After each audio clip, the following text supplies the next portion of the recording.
Today I am going to create that diorama project for our science project.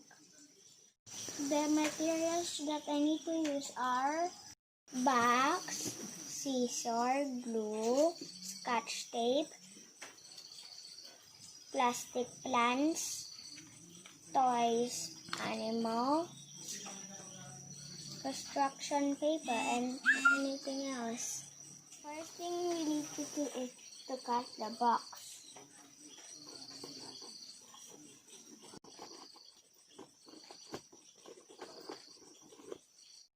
Then paste this to the box.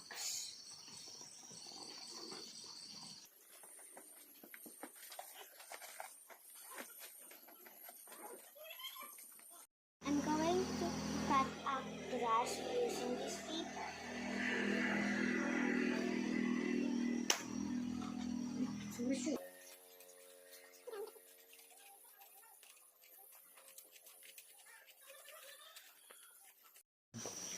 I'm almost done. Later I will show you my finished project.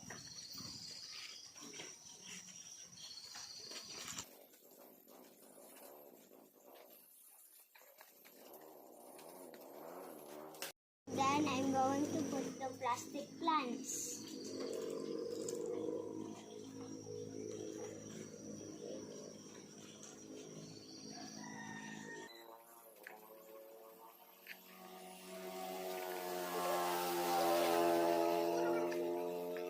And then also the animals.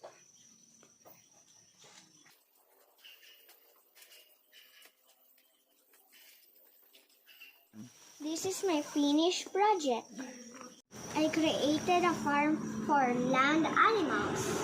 Thank you everyone for watching. See you again. Bye-bye.